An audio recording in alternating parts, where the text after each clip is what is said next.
Aduh. Bob Eyang Durna. Piye Kang? Wis ketok Dimas ngandel ora? Aku wis omong ket mau to. Aku digendhong iki ora penak. Dek Wirana, penak nek Dek Wirana. Ngantem pas nggon cengel. Dadi mripate kono sok perpet. Ah tak madhep dhewe ben perpet. Tak senggarake kono aku ki. Nek rai kurang cengel. Apa aku yo ngakoni salah kok ya. Ah ngono kuwi. Karapian to sene ora ngono kuwi ana to sene. Engko aku tak gajuli saka mburi. Ya aja ngono. Nganggo gajul barang aku digendong kok nek gajul ming cendak. Kang, piye? Kakang Garuca tak uyahi. Engko Durna kono ngomong ning ngarepe Kakang Garuca nek dheweke sing dadi Kresna. Nek ora gelem banting ing ngopo? Ya. Mathuk Dimas. Aku ya mathuk. Aduh. Bagong ora edan, men. Ndara Abimanyu terluka. Mergo saka lambene Durna. Coba Bagong. Untukku lagi lara tak dupak. Hah? Sing endi lara? Wes aja. Mangap. Kae, wah, nek kowe ora krowok nek kowe. Wedan. Al-Fatihah kunjuk Kisena Nugroho. Bismillahirrahmanirrahim. Alhamdulillahirrahmanirrahim. Koko Prabu kenging menapa dereng ngantos purna anggen Kolampa Semedi tumunten paduka njugaraken dhateng ingkang rayi Ngamarta. Kresna kanggo eneng apa? Teka dadi kowe njugarake marang Werkudara Janaka apa dene kembar. Nuwun pangapunten Yayi Werkudara. Nggih. Arjuna kula wonten maring dawuh. Sumeneo sawetara aku tak matur kersane Yayi Darmaji. Yo, monggo. Kula nyuwun pangapunten Yayi. Kula sampun matur marang Mbah makamping-kamping. Inggih. Bila sejatosipun menawi para Pandhawa menika kersa mbudidaya. Kersa pados rana supados sakmangke Alam Pasemedi nyuwun dhateng panguwasaning dat kamurping dat buktinipun sakmangke. Mboten dangu kula sampun pikantuk pepadhang tumraping pustaka Jamus Klimasada. Menawi paduka sampun pikantuk pepadhang lajeng pustaka Jamus Klimasada sakmenika wonten pundi? Pustaka Jamus Klimasada nendi? Yen pancen percetha papane para kake paring dawuh paranane. Werkudara, nggih. Arjuna wonten maring dawuh, Yayi, kula wonten timbalan. Jebul pinanggipun pustaka Jamus Klimasada menika mboten kok ical. Tuwin mboten murca saking karsanipun Jamus Klimasada piyambak, nanging pustaka Jamus Klimasada menika panci dipun cidra dening Duratmaka. Koko Prabu paring dawuh mekaten pustaka Jamus Klimasada cinidra ing Duratmaka. Nun ngasinggihan. Yen pancen Kresna kakangku wis entuk keterangan saka para dewa lan ngerti sapa malinge. Maragake dawuh karo aku, mengko aku ingkang bakal nyekel malinge. Adhepake ning Pradata Agung, Pradata Adil negara ing Ngamarta supaya samengko diadili dening negara Ngamarta. Sik Werkudara aku tak takon karo kowe, maragake takono. Yen Siadi ingkang tak kongkon nyekel maling mau tumrap Siadi adile dihukum sarana Pradata Adil negara Ngamarta apa dihukum karo hukume Werkudara? Mergo sak ngertiku hukum negara kuwi beda karo hukume Werkudara. Ya, pancen beda. Bedane nggo napa? Bedane yen Werkudara kuwi kudu adil. Utang Brana picis nyauri Brana picis, utang loro nyauri loro. Utang nyawa nyauri nyawa, utang getih nyauri getih. Yen tumrap Siadi maling sing nyolong pustaka Jamus Klimasada iki utange apa? Utange nyawa. Dasarmu. Mergo pustaka Jamus dicolong karo maling mau. Akeh kawula ingkang esuk lara sore tekaning pati, sore lara esuk ketiwasan. Tegese maling mau wis dadi srana patine para kawula. Mula yen maling mau kecekel dipasrahake marang Werkudara, maling mau tak pateni. Tok pateni? Ya. Kuwi tenan? Yo tenan. Lahir batin? Lahir batin. Upama saiki upama tak takon karo kowe. Yen malinge kuwi kawula negara Ngamarta, ora mawas kawula. Negara Ngamarta nggunakake peperintahan dana siasat sama beda dana denda. Lire. Ora mawas anak kadang sedulur yen luput tumraping negara pinatrapan denda sak bobot. Nadyan wong liya nanging kuwi rabuh tumraping negara bakal diwenehi ganjaran sak murwat. Tegese lamun kuwi kula wangsa negara Ngamarta, kawula negara Ngamarta, gedene kuwi kula wargamu dhewe. Yen pancen nyolong pustaka Jamus Klimasada mesti tok pateni, mesti tak pateni. Aja nganti Werkudara isin. Werkudara duwe hukume Werkudara kudu lumaku. Mula Werkudara dina iki seksenana. Hukume maling mau tak pasrahke marang Werkudara. Sago ora? Sago. Barep kakangku, paring palilah apa ora? Werkudara gandeng siadi ingkang pinasrahan hukum dening Koko Prabu pun kakang mung kari manut. Tegese barep kakangku paring palilah. Iya Dimas pancen mengkono. Yo yen ngono aku manut.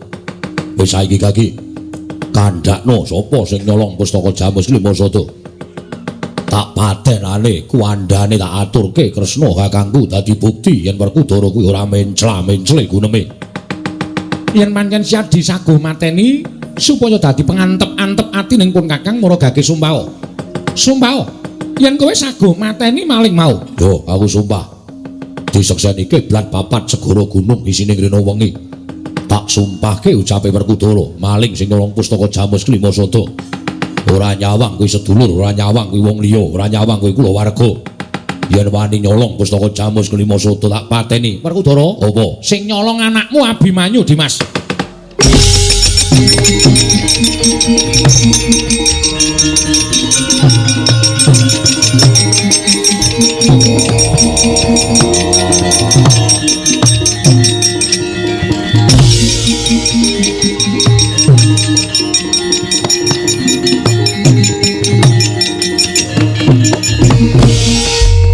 Wah, Kresna kakangku. Apa aku ora kleru nggonku ngrungokake yen Abimanyu sing nyolong pusaka Jamus Klimasada? Ora. Pancen dawuhing dewa kaya mengkono. Cetha tak tampa yen pustaka Jamus Klimasada murca ilang saka negara Ngamarta merga pokal gawene anakmu Tanjunganom ya si Abimanyu.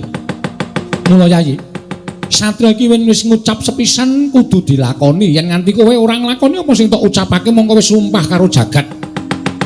Uripmu bakal hukum dening jagat yen kowe ora bisa nglakoni apa sing mbok ucapake. Luwe-luwe yen nganti akeh para nayaka Punggawa kang padha mireng pangendikaning Dimas Werkudara, mongko ora tok lakoni kabeh padha ngandhakake. Yen Werkudara saiki wis dudu satriya, Werkudara ora iso ngugemi kasatriyane, Werkudara ora iso ngugemi marang ucape dhewe. Wah, Abimanyu. Kowe cilik nganti gerang durung tau gawe wiranging wong tuwa, saiki ngorek-orek marang raine wong gerang. Wah, Kresna kakangku ayo tak derekke munggah ning kayangan. Lho, ngopo? Takon karo dewa. Takon perkara apa? Apa bener Abimanyu nyolong pusaka? Wah, mengko gek-gek dewane sing misik karo kowe kuwi kleru. Ora ana dewa kok kleru iki kaya apa wae. Tur dasare nek nganti ketayalan tekan kayangan malah mengko pun Kakang didakwa pun Kakang ora percaya marang sabdaning dewa, pun Kakang bakal nampa pidana. Lah kok dadak genahke ning kayangan ki ngopo? Wah, jlambrong. Kowe wong tuwa ora iso mulang karo anakku Abimanyu. Ora nyono yen kowe bagus ning anak-anak maling. Wah, Janaka, Koko Prabu kapejawana kemawon ingkang rayi kula nderek. Kula sampun wirang nyumerepi dhateng lelampan menika Koko Prabu, lelampan menika sanget mbebangeri. Abimanyu sampun nyiprati rah letuh dhateng pasuryanipun pepunden para Pandhawa Koko Prabu. Wah, Kresna kakangku aku piye iki? Wah, aku kudu piye? Lho kok kudu piye? Kowe iki takon apa Maido? Kudu piye-piye? Sing tak takoke apa coba? Aku kudu piye mateni sapa? Mateni lampu. Wong wis ago mateni Abimanyu kok dadak takon mateni apa? Matenono Abimanyu wis gawe wirang ing para Pandhawa, Werkudara. Apa? Kowe nek ora mangkat aja lakon dosa lho. Kowe bakal dihukum dening jagat mergo sumpahmu tok seksekke dening jagat. Wong dihukum dening jagat ki ora ketrima uripe, lawanging kanugrahan ditutup selawase urip kasangsaya uripmu. Uripmu dicecedo dening para kawula, uripmu diece, dicacat dening para kawula. Apa kowe kuat ngrasake kaya ngono? Lah nek cara aku tinimbangane kawula Ngamarta ki mati kabeh mergo kena pagebluk. Nyawa siji ditetegake nanging nyawane wong pirang-pirang slamet Dimas Werkudara.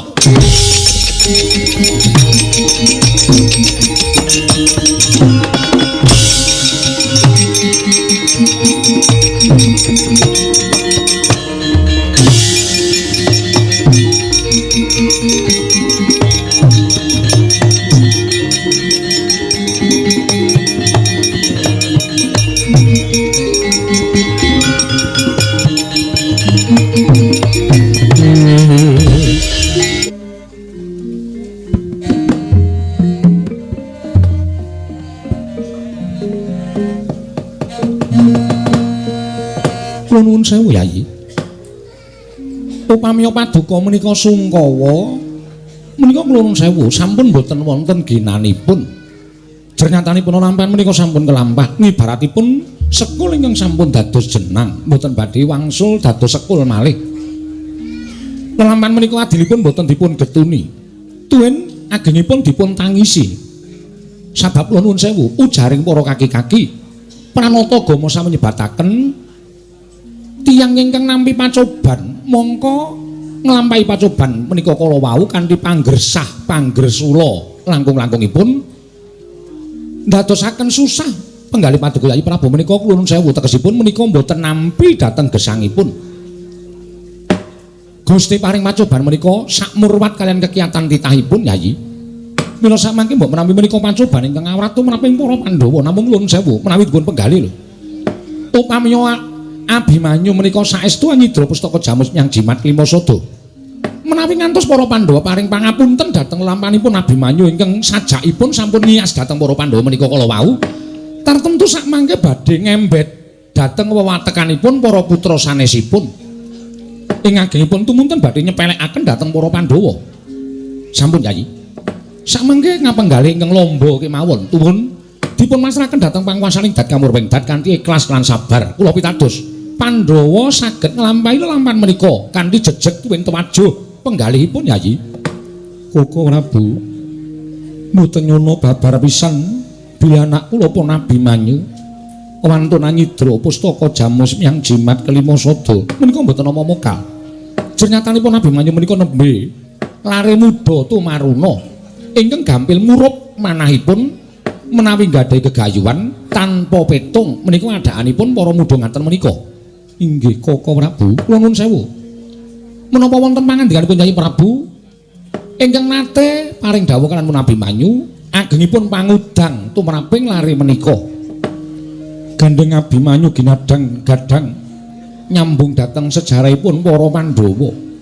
Kula nate ngudang dhateng pun Abimanyu kulup anakku bocah bagus. Lamun sesuk Pandhawa bisa ngukup negara Ngastina yen pun wolengser keprabon sira kulup ingkang bakal lenggah dampar keprabon ning Ngastina nggir Abimanyu. Lah menika mbok menawi pangudang menika kala wau ingkang ndadosaken ndudul dhateng manahipun pun Abimanyu tumuli anggege mangsa gelak wanci kaselak kepengin dados Nalendra tumunten wonten cobi nyidra pustaka Jamus Klimasada mongko nyatanipun menika badhe damel banger bacen asmanipun para Pandhawa. Samenika ngaten. Prabu Ratu lenggah wonten negari Ngamarta ing langkung sekeca, kula badhe amlapat lampahipun kadang kula pun Werkudara tuwin Janaka. Kados pundi sakmangke anggenipun badhe ngrampungi perkawis menika Yayi? Koko Prabu, menawi tetila mekaten kula namung kantun ndederek. Badhe kula pasrahaken lampan menika dhateng panguwasaning Dat Kamurweng Dat. Mekaten langkung prayogi. Kembar, kula wonten timbalan. Iya, kula wonten timbalan ora, Prabu. Budana kang padha sebu ingsun kundur ngedaton. Kaya wis ora ana dawuh maneh Dimas Kembar kadangipun Kakang. Wis purna gatining pananggilan. Sanata kundur ngedaton jluk saking dampar kencana. Kinapit gambaran gading ngadhiraken sangganing para Mbancedi manggung ketanggung Joko Paloro. Ingin sami ngambil patraning keprabon. Kawit tinggal saking Mandra tindaknya Sri Nararata. Lamun katinon saking Mandra kaya tansah jejengkaran tindaknya Sri Nararata wau. Rama Kyai. Ingkang putra pun gadhah baca sumadeng dawuh wonten menapa dening paduka ngawisan garing para putra. Rama Kyai ingkang putra pun antara sumadeng dawuh wonten menapa dening paduka ngawisan garing para wadyabala. Eneng apa Pak semengko tindake Bapak? Sajake ana wigati bakal dingendikake karo para putra. Anakmu ngrandu Gumbala Antasena nyadong dawuh. Wah, Gatot. Antarja Antasena wonten timbalan ngadhawuh Rama Kyai, wonten timbalan ngadhawuh Rama Kyai. Ana dawuhmu apa, Pak? Ora nyono babar pisan. Yen to negara Ngamarta kateman lelakon ingkang bebangeri. Ngertiya. Nalika semono aku karo mbarep kakangku. Wakmu Darma Kusuma nedhenge menggali babagan negara Ngamarta nggone ketaman pegebluk. Ora antara suwe rawuhe, Mbak Kresna kakangku. Ndak rasa kaya jumeplong menggali mbarep kakangku. Bareng Kresna rawuh ana negara Ngamarta tan wurunga bakal bisa mbirat pepeteng ing tumanduk ning Praja Ngamarta. Muli nalika semono Kresna paring dawuh sadurunge negara Ngamarta ketaman pegebluk Apa ana lelakon sing edapi-edapi, lelakon sing bebangeri. Puntadewa kakangku paring dawuh yen to pustaka Jamus Myang Jimat kelima sada ilang saka negara Ngamarta. Tumuli Kresna kakangku dawuh Pandhawa kenan nglakoni semedi ora ketamung sedhela. Nyuwun palimar maning dewa. Durung nganti antara suwe Pandhawa ngene nglakoni tapa, Kresna kakangku wis njugarake Puntadewa nggone nglakoni tapa. Kresna kakangku ngandhaki yen pustaka Jamus kelima sada ora ilang nanging pancen eneng sing nyolong. Para Kyai, kula aturi paring dawuh lajeng ingkang nyidra pustaka Jamus kelima sada menika sinten? Kula aturi paring dawuh ingkang putra pun Gatotkaca, kula ingkang badhe mbanta tanganipun ngrincung suwunipun. Menawi perlu kula ingkang badhe merjaya dhateng Duratmaka menika kala wau. Para Kyai, kula aturi paring dawuh ingkang putra pun Antarja boten badhe kantun, kula ingkang badhe ngrangket Duratmaka menika kala wau. Sapa Pak malinge kok sajak nyolowadi, kok wani-wanine nyolong pustaka Jamus Jimat lima sada? Wah, Gatot. Bareng Kresna kakangku masrahke hukume maling mau marang Werkudara. Dheweke bloko karo aku sasat sinamber gelap atiku. Bareng Kresna kakangku paring dawuh yen to sing nyolong pusaka dudu wong kana-kana, dudu wong Nayaka, dudu Punggawa, nanging kula warga dhewe. Kula warga piyambak kersanipun paduka Kanjeng Rama sinten? Gatot, rungokno dawuhe bapakmu. Aku sing wis saguh bakal gawe patine maling marang Kresna kakangku. Aku wis kebacut sumpah Kresna kakangku paring dawuh yen maling dikandhakake Werkudara saguh pateni. Wah, jebul malinge adimu Tanjung Anom Abimanyu, Gatot.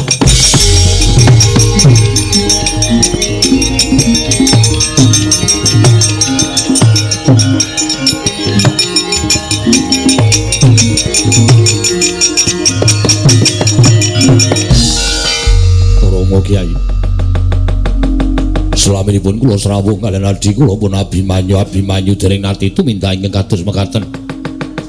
Kula aturi nyuwun priksa dhateng Kanjeng Prabu Ndarawati menapa menika mangke mbok menawi lepat anggenipun paring dawuh wis bola bali takon genahke. Ning wakmu Ndarawati ora saguh genahke, malah aku dianggep ora percaya karo dawuhe wakmu Ndarawati. Gatot, dina iki bapakmu arep menyang Tanjung Anom ilang-ilangan ndok siji tinimbangane negara Ngamarta rubuh merga kawulane padha mati ketaman pegebluk. Luwung aku negake karo anakku Abimanyu timbang jejereng sastra wirang gawe wiranging pepundhen Pandhawa. Gatot aja mbok gondeli, ikhlasno Abimanyu kudu tak pidana dina iki. Rama Kyai kula aturi sabar. Abimanyu menika ingkang putra piyambak. Abimanyu menika putra paduka piyambak. Wah, aja nganti tetel kasatriyanku. Aja nganti aku dianggep satriya sing mencla-mencle kaya banyu tumumpang godhong senthe. Gatot kowe mangkat to yen sagu midana karo Abimanyu upama ora usah melu-melu. Wah, Tanjung Anom tak paranane.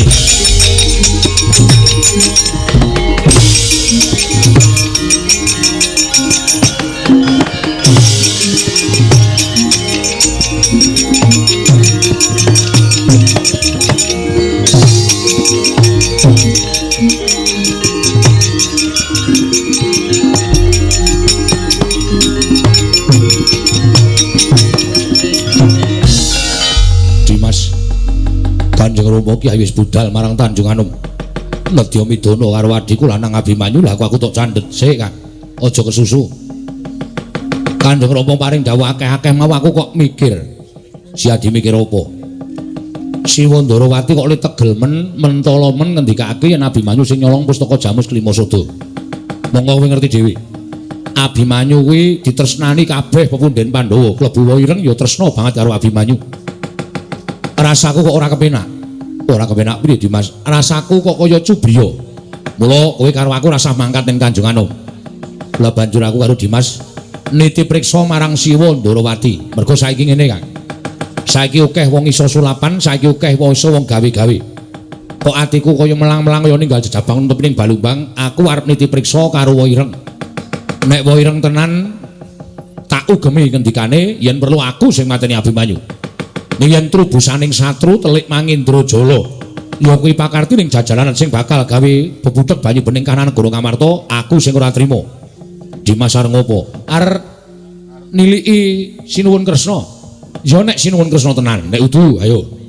Sapa sing kapitunan? Monggo bapak kaya angel dicegat, bapak kaya angel diilikke. Abimanyu wis bacut dipateni, jebul Kresnane dudu Kresna sing tenanan. Sapa sing kelangan? Bapak, aku, kowe. Iya Dimas, iya. Lah terus wis kowe melaku he. Engko nek ana apa-apa ditandangi wong loro, nek ana dukane kemudian Pandhawa, aku sing tanggung jawab, aku sing ngadepi rasa kuwatir, Kang. Iya Dimas manut aku.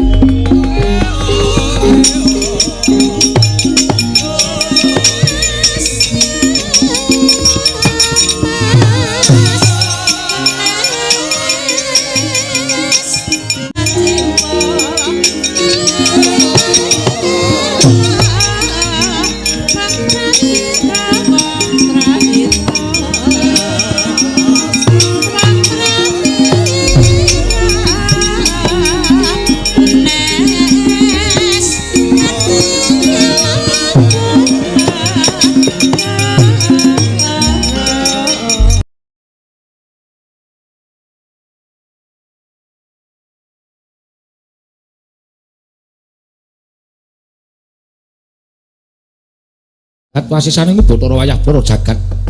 Wah lah ora nyono. Lah kok jebul wong-wong Pandhawa sing dikabarake wong pinter, wong lantip panggraitane. Nanging temune gampal diblithuk, gampang diapusi ketitik. Aku ngandhake ento sing nyolong pustaka Jamus Kelima Sada Si Abimanyu Werkudara mangka sago mateni Abimanyu. Lah ana kene iki. Ana kene iki kringyaning para Pandhawa. Abimanyu tekaning mati mangka sing mateni Werkudara yen lumrah Janaka ora trima. Yen Janaka ora trima, mesti bakal gegeran karo Werkudara. Pandhawa mati dhewe-dhewe kelakon penjangkaku. Gone diutus dening anak Prabu Duryudana supaya gawe pati ning para Pandhawa. Dina semengko aku bakal entuk ganjaran ingkang tumpuk matikel-tikel. Oh, lah dalah. Neng kene iki nggonku ngerteni marang Pandhawa ki jebul satriya sing bodho longa-longo. Satriya sing gampang diapusi. Pandhawa mati alon-alon merga kelangan anak sing didama-dama Si Abimanyu. Mongko dipateni wong tuane dhewe. Aku bali nang negara Ngastina bakal dipunjung dening Sinuwun Prabu Duryudana diunggahke nang panggungan disembah kaping 1000 dening Ratu Ngastina. Wah, dalah.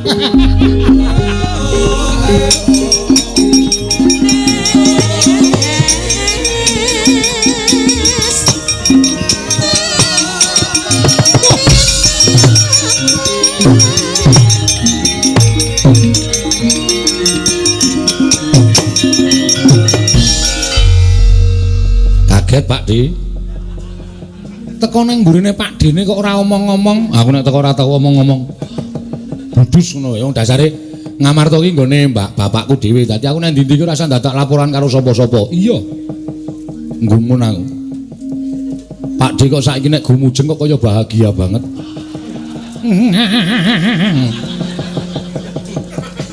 Lah wong saking senengku seneng sebab apa? Aku tak takon. Seneng sebab apa? Senengku ya merga sing nyolong pustaka Jamus Kelima Sada wis konangan Antasena. Sing nyolong sapa? Abimanyu. Abimanyu adikku lanang. Iya. Mosok to? Kuwi lah. Sing dawuh Pak Di sapa? Aku entuk sasmitaning dewa. Dewa sapa? Kayangane ngendi jenenge sapa?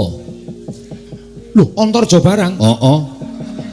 Kon ngopo? Engko arep tak kon ngantemi wong. Kok sik to, kuwi aja sok sembrono nek omong. Antarja kon ngantemi wong sing arep diantemi sapa? Sakanane aku mangkel ro sapa tak kon ngantemi ngono wae. Ya Kang, iya Dimas lho, wis siap wonge. Kok sik Antasena kowe aja gawe deg-degan lho. Aku ki wong tuamu lho, wong tuaku aku wis ngerti. Mula aku arep genahke Pak Di mau ngendika karo bapak. Nek pustaka Jamus Kelima Sada dicolong karo Abimanyu, ngono to kuwi? Iya. Lah aku saiki tak takon karo sampean. Umume wong didhawuhi dewa ki ngerti dewane sapa, jenenge sapa, kayangane ngendi. Aduh, lah kuwi aku ora ngerti, aku lali takon. Ora takon alamat. Ora. Waduh. Ning cetha si Abimanyu, cetha Abimanyu ngene iki lho. Neng kupinge wakmu Ndarawati ngendikane dewa ngene iki, "Ong ilahing." Kresna. Mesti pindho. Kita ulun jarwani ya Kresna ingkang nyidra pustaka Jamus Kelima Sada sayekti pustaka Mboya Oncat. Mboya. Ning pustaka Jamus Klimasada dicolong maling. Njur aku takon, malingipun sinten sinuwun? Pukulun. Sinuwun apa pukulun? Pukulun. Sangertiku Siwa Ndorowati ki nek omong ora tau klera-kleru lho. Aku ki nyar nang toilet kleru le omong kok. Oh ya wis tuwa kok Antasena. Iya. Sing nyolong Abimanyu muni ngono, aku terus jugar nggonku to apa? Lah, dantenan Abimanyu kok ya nyolong pustaka ya nggo ngopo to ya? Lah ya kuwi, lah iya. Terus bapakmu tak sumpah, sapa sing nyolong pusaka tak pateni, aku ya omong. Yen keluargamu piye Werkudara? Yen keluargaku aku ora bakal wegah, mesti tetep tak pateni. Yen sanak kadangmu mesti tetep tak pateni. Lah Werkudara wis sumpah, bapakmu wis sumpah. Kae iki kerep sumpah nih ora tau dilatoni. Kerep banget sumpah kae. Tenan. Apa iya Dimas? Kowe meneng wae rasa omong kowe iki tukang pukul kok ndak melu omong. Iya wis aku meneng wae. Pokoke ngene tak kon. Kang, iki diajar, langsung tak ajar. Nek ana dosane aku sing nyandang, wis to. Tak lakonane. Yo wis manut. Ku sik aku saya deg-degan to iki. Padha aku ya deg-degan. Lah saiki aku tak takon. Nek pancen Abimanyu tenan, Bapak Werkudara wis mangkat ning Tanjung Anom. Iya. Bapak Janaka wis mangkat ning Tanjung Anom. Bener. Ning ki ngene lho, Dik. Nek nganti ku dudu Abimanyu, nuwun sewu lho nek aku ngajar sampean. Lho kose, aja ngawur. Kok njur ngawur ngajar aku ki piye? Lah sampean sing ngandhake Abimanyu nyolong pusaka kok mongko ora. Lho, kuwi tenan. Seksine sapa? Seksine dewa. Lah iki lek angel nang kene iki. Seksine dewa ki aku dadak munggane kayangan nakoni dewa siji-siji, tak absen. Ayo kangelan to. Sampean ora ngerti alamate dewa, jenenge dewa sapa? Wis saiki ngene, jare sampean iki Kresna Udu to. Lho, edan kowe iki. Aku ki Kresna. Kresna ki bojone pira? 3. Sapa wae? Mbok Diku sapa wae? Mbok Dimul. Oh, ora ngawur lho kowe. Kuwi nggone waluh suwargi ora sok dinggo. Ngawur ora. Mbok Diku 3 sapa wae? Ibumu Rukmini Setyabama karo Jembawati. Rukmini putri saka ngendi? Lho mestine saka waduh. Nglesanpura. Nah, Setyabama. Setyabama ki saka sing Nglesanpura ki Setyabama. Ora to ya alamate bojone kok lali. Ora rukun rumara tuwa kowe ya. Ora edan. Lah saiki si sapa Jembawati, Astana Gadamadana. Kuwi putrane Kanjeng Rama. Kanjeng Rama Jembawan. Jare bojomu 3 kuwi nyolong kabeh. Nyolong kabeh. Ning ra tak resmi kabeh. Lah iya. Yai gleleng kok. Gleleng. Ayo. Guyu ki sing ratu ki rupan ora. Saiki ngene, nggo mbukteni nek sampean Kresna tenan, Antasena kuwi aja edan lho. Kowe ki ora percaya karo kowe ngapa to? Sik to. Aku pengen bukti nek sampean ki Kresna tenan. Kula aku nyilih senjata cakra tak weruh. Senjata cakra aku tak weruh. Waduh, Antasena. Senjata cakra keri. Aja manut penonton, golek liyane. Oh iya. Senjata cakra kuwi ora keri, nanging mau dipundhut karo Sang Hyang Bathara Wisnu arep disimpen ana ing kayangan. Oh, ngono. Lah aja mengkulino kera-keri. Aja sok mbedheki. Lah aku ki akalku akeh banget mung dibedheki. Lah aku ki sing monoton sing muni kera-keri kuwi ya Antasena. Goblok ora. Bagian mesti dudu. Ben engke wae dilongkas modar mengke dasar kan. Nek senjata cakra ora ana, Sekar Cangkok Wijaya Mulya. Sekar Cangkok Wijaya Mulya? Iya, nendi? Sekar Cangkok Wijaya Mulya kuwi ora nate tak gawa yen to ora ana perlune, tegese ora ana wong mati ingkang durung pinanci. Oh, ngono to. Heeh. Ha saiki nek kowe sampeyan muni keri, nek sampeyan muni ora kegawa, sampeyan tetep dudu Kresna. Apa coba? Kaca Paesan. Lho kok iso ngono? Kaca Paesan ki mapane ning jero kulit jaban daging, mapane ning epek-epek. Nek menyuroso tok tonton kae lho. Mungsuhmu sapa Janaka? Menika mremban. Coba tak tontoni. Nah, ngono kae nonton Kaca Paesan. Kaca Paesan ki nggo nonton lakon sing durung kelakon, lakon sing wis kelakon ning sampean ora ngerti iso ditonton ning Kaca Paesan. Antasena sawangan. Iki lho Kaca Paesan. Deloken. Iki deloken mantengno nganggo permana jati. Mantengen nganggo permana jati mesti kowe iso weruh. Sik tontone. Oh, waduh, lah saiki malah ketok ngono, Kang. Wela. Bang, opo Dimas? Kowe weruh ora? Opo? Ki lho kaca paesan gambar jagat ngendi-endi ketoki. Sampean ngerti ora? Aku ora weruh apa-apa. Nek ora weruh apa-apa jotosi mati. Dar ayo.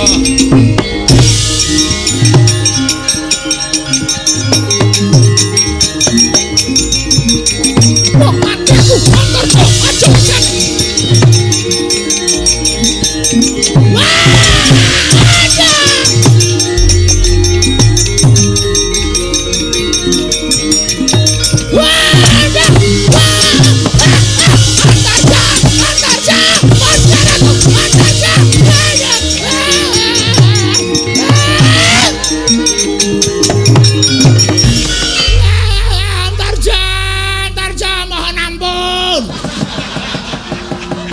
Aduh.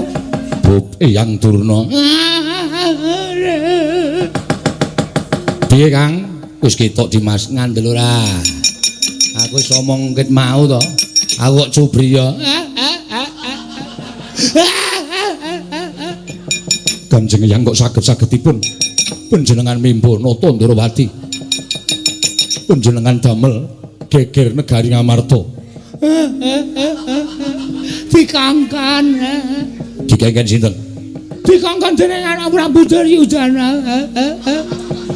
Kon mateni para Pandhawa. Kok gelem? Gelem aku. Iki wong tuwa apa bocah? Wong tuwa, bocah semene ngendedelke.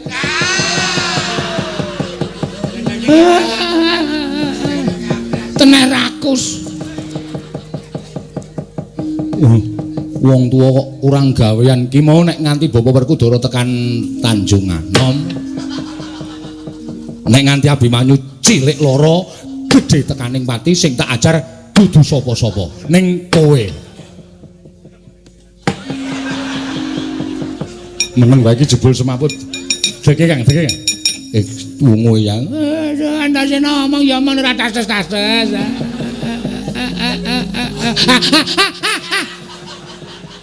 Aku nek tanganmu obah iki aku wis tratapan. Kok ngantos kados mekaten. Aja ngono Kang, nguthuk ora apa-apa. Dosa. Dosa apa? Pendhita kaya ngene kok marai dosa. Ora dosa kok Antarja. Ora dosa, ayo ndanggo bancaan. Sampun kan. Ngono kuwi. Top tenan. Malah guyu. Lara Antasena. Duwati aku. Kowe ngerti ora? Ora. Nek ngerti tenan wis tak garap.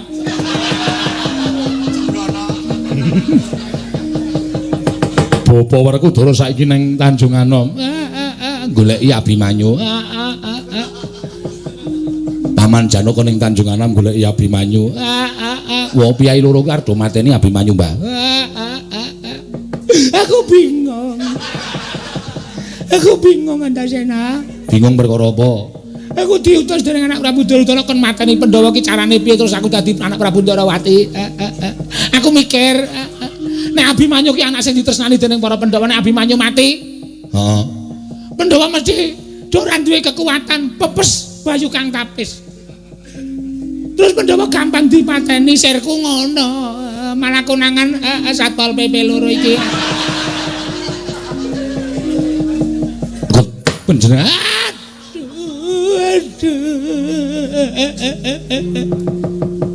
Kang, apa? Golek gerobak loro, Kang. Mergo apa? Gerobak engko taleni sirahe Durna karo sikile Durna. Gerobak loro dikon mlaku ngulon karo ngetan. Ngurak wetenge pedhot modar ke. Aduh, tidak berperi kemanusiaan. Aduh, wetengku mates ngono. Sing kene mbrana, sing kene mbrana. Nek sing kene muni doyak uang.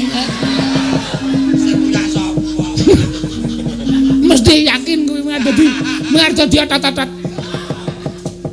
Aja Antasena, aja ya Ger, wis aku wis kapok tenan ora tas-tas bapakmu. Yang mudurno ki wong tuwa nek ajar kaya ngono kuwi nek anu apa jenenge iki gara-gara otak. Apa? Gara-gara otak. Gara-gara otak. Kuwi lho sing sirahe kopior kuwi lho. Gara-gara otak kok gara-gara otak. Lara tenan. Ah, tenan to. Wis to, Barja. Kang golek pitik. Engko ngapa? Arep digoreng kok? Ora. Golek pitik sing akeh, Kang. 10. Nggo ngopo Dimas? Karo beras sak gegem. Dikawake kowe. Durna engko diklikarke, sikile tindai watu, tangane tindai watu, beras dimyur-myurke nang mripate. Pitik 10 culke ora notoli matane. Matane picak. Aku dadi tukang pijet. Aja Antasena. Aja. Apa golek banyak? Sedikit. Banyak 5 ngono. Durna plotroke kathoke. Terus nggon kuwi dikai kembang. Ora disosor. Aduh. Aku ngrasake wis linu Antasena. Iki terus dikapake Kang, tutuki, bondo tangane gendong. Asik. Aku digendong ya ana. Gendong ning dijotos. Wis ta, aduh. Antarja, wis Antarja. Hei! Ora kaya ngono kuwi. Udus. Antasena, Cak Bagus iki kepalane eyang. Ora dicas-cas Gendong Kang, yo. Terus dalan jotosi, yo. Terus argone endi? Aja dipasrahke polsek lho. Ora. Aku wis trauma Antasena. Ya laki-laki. Asa sama terus meneng wae terus raine mlumpuk kae. Aku wis pegang nganggo pecis. Aku rekoso tenan kowe kira. Gendong ditutuki sirahe ya Kang. Ayo kene. Kene.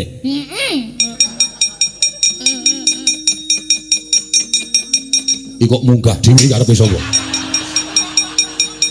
Aku sing ngunggahke. Aku kuwi nang munggah dhewe.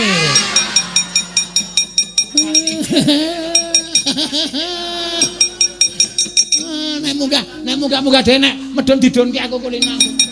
Nyaming dikipake.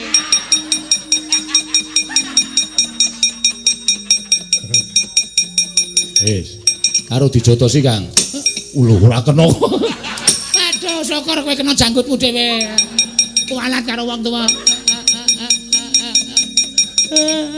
Ora penak rasane Dimas. Ora penak piye? Lin digendong iki ora penak. Dep Kirana, penak nek Dep Kirana. Ngantem pas nggon cengel. Dadi mripate kono sok perpet. Tak madhep dhewe ben perpet. Tas nggarake kono aku ki. Nek rai kurang cengel. Apa aku yo ngakoni salah kok ya. Ngono kuwi. Karepe Antasena ora ngono kuwi Antasena. Engko aku tak gajuli saka mburi. Ya aja ngono. Nganggo gajul barang aku digendong kok nek gajul ming cendak. Kang, piye? Kakang Garuca tak uyahi. Engko durna kono ngomong ning ngarepe Kakang Garuca nek dheweke sing dadi Kresna. Nek ora gelem banting ing apa? Yo. Mathuk Dimas. Aku ya mathuk. Aduh. Wis ora iso piye-piye iki wis. Arep ngopo iki wis ora iso kumbi, wis ora iso selak aku pokoke. Wis disambatke sapa-sapa ya wis ora kudal babar blas iki. Aku kudu nglakoni 20 sasi iki aku ora kaya-kaya kaya.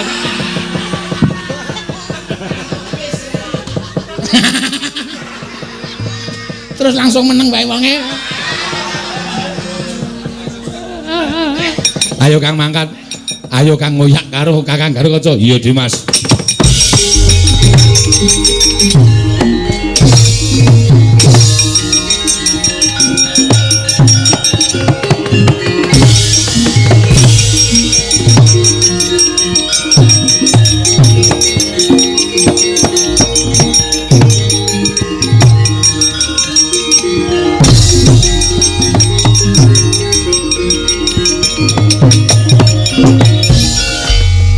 Kakang arep ndi? Nek Tanjunganom. Ngopo? Abimanyu wis ora iso disanak. Abimanyu wis ora iso disanak. Dianggep seduluran dhewe wis ngina karo pasuryaning Para Pandhawa. Gawe wiranging Para Pandhawa. Terus arep tok pateni, yo. Mundi dawuh timbalaning Kanjeng Rama. Nek Abimanyu mati, terus jebul sing ngakon matine Abimanyu wujude Kresna mau dudu Kresna tenan piye? Dimas. Kanjeng Ndrawati ora bakal hapus krama. Saiki wong hapus-hapus ki ora nyawang derajat pangkat. Oke, mung pangkate dhuwur seneng ngapusi pirang-pirang.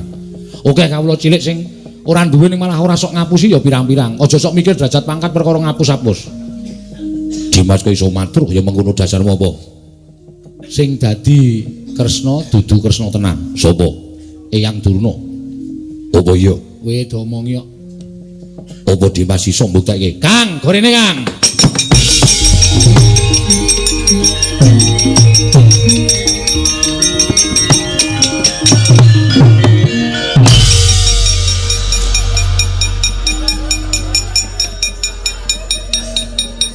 Mudar mbok men.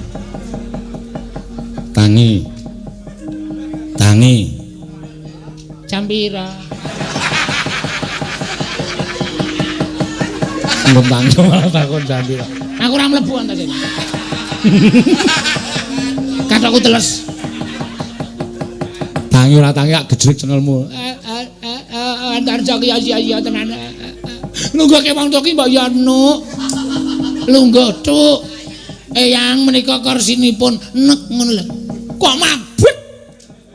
Untung balung tuwa. Gatot Kaca. Iya. Aku Gatot. Nggih. Menapa yang tumindak kados mekaten? Tumindak apa? Wis asak. Air mataku sudah asak. Omong. Iki lagi omong. Omong kok kesusu-susu ora? Menapa yang ingkang dados sinuwun Ndrawati inggih Siwa Kresna. Ayo gawe jujur. Jujur ora apa-apa. Jujur malah kepenak. Ayo jujur. Iki arep jujur.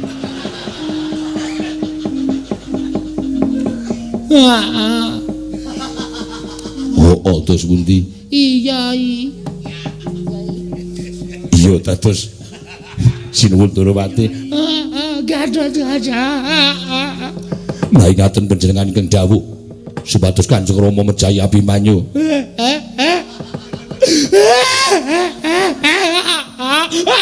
Gatot Kaca. Aku minta maaf Gatot. Aku kilaf Gatot Kaca. Aku jaluk ngapura Gatot Kaca. Mangkel to Kang rasamu? Gedhem aku tutukke wae ora apa-apa. Kaya ngono nek diampet iso mari lever lho. Sing diserang ati lho ngono. Nek kira-kira duwe ganjelan langsung bres ngono wae ora apa-apa malah terus los, malah pikiranmu kepenak. Heeh, ora apa-apa Kang. Aku tak. Oh, kurang dhuwur. Wis gawe wis malah ora apa-apa. Gawe wis. Ngantos kados mekaten Kanjeng Hyang Mentala. Dateng pun Abimanyu Kanjeng. Aku mbok kaya Gatot Kaca.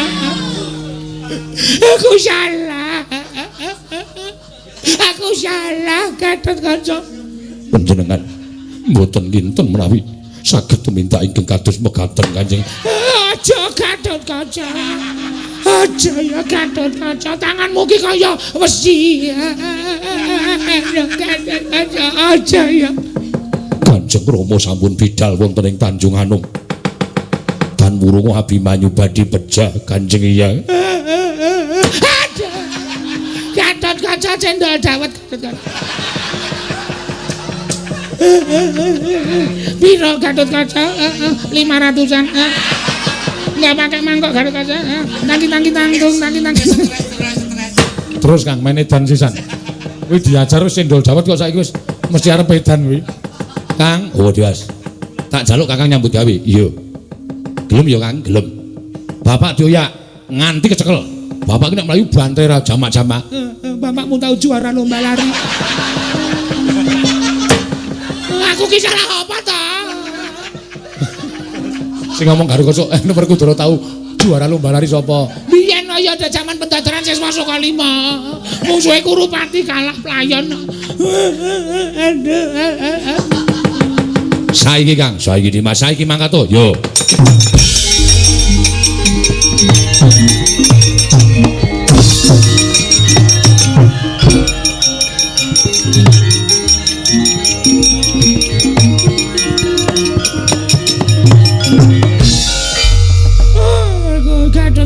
Arep mabur kaya pancatan sirah.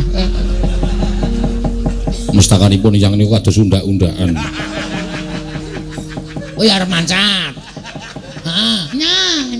Bungainya. Gendong neh kan? Iya Dimas gendong neh. Dimas arene ndi? Iki engko kon ngomong ning ngarepe Bapak Werkudara. Nek ora gelem ngomong ning ngarepe Bapak Werkudara, ora iso ngrampungi, banting neh ning dalan. Iya Dimas.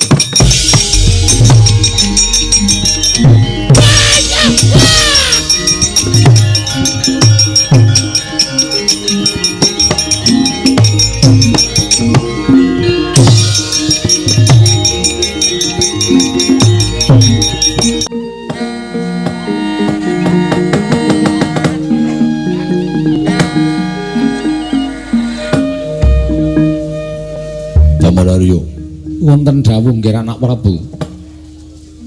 Romaos bingung manah kula. Dene sampun kula itang, sampun wonten Sabtu ari kelenggan ninggo dinten sak mangke menika. Bapak Prambandurna dereng ketingal sowan wonten negari Ngastina. Monggo piyambakipun sampun sagah badhe mejahi dhateng para Pandhawa. Kuwatos sing manah kula menapa inggih badhe kasembadan menapa boten Bapak Prambandurna anggenipun damel srana mejahing para Pandhawa. Nuwun sewu nggih. Kula menika srawung kaliyan Kakang Prambandurna menika mboten namung setunggal kalih dinten.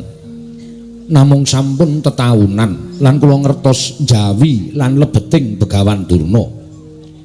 Estunipun Kakang Prambandurna menika sanes pandhita kawruh wedha tuwin kebatinan nanging Kakang Prambandurna menika madheg Brahmana krana anggenipun nggadahi kasekten ing nglinangkung sekti kalintang jayaning perang bebasan tinatah mendhat jinara menter. Langkung-langkung Pandhawa menika madheg dados siswanipun Kakang Prambandurna. Mila mboten nama aneh menawi Kakang Prambandurna menika ngertos keringkianipun para Pandhawa. Kula kinten paduka mboten perlu kuwatir. Penggalih paduka mboten perlu kuwatos. Jalaran tumrap ingkang bapa ing kepatihan Kakang Prambandurna sakmangke sampun saged mejahi para Pandhawa namung kemawon dereng kepareng kundur wonten negari Ngastina nggih. Awan wonten dawuh. Kula mboten kepengin sampeyan menika dados nayaka ingkang atur sampeyan ngenaki dhateng penggalih ratu. Kasarane napa sing mangendikake ora padha karo kasunyatane. Mung betahe entuk pengalembananing Duryudana. Menawi saestu para Pandhawa sampun dumugi ing pejah. Menawi saestu para Pandhawa sampun sirna. Kenging menapa Bapak Prambandurna mboten kundur wonten negari Ngastina tumunten ngaturaken kewandhanipun Pandhawa menika ingkang dados petanganipun ingkang putra pun Duryudana. Kula nuwun sewu.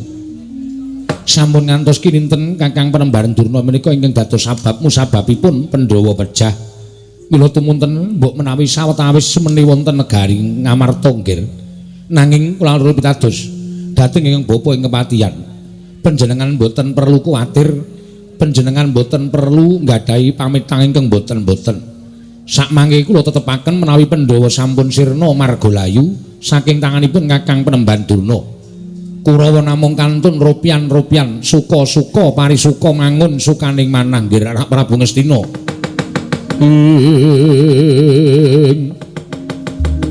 Rekat lampahing rata tanpa antara prapteng sukuning arga ram kang tumingal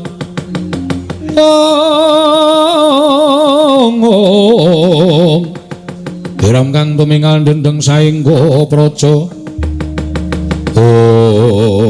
dereng ngantos paripurna balwacana kasaro pelajaripun Bambang Swatama ingkang mlajar bletek-bletek sang ketebian sinuwun ngaturaken ketiwasan sinuwun.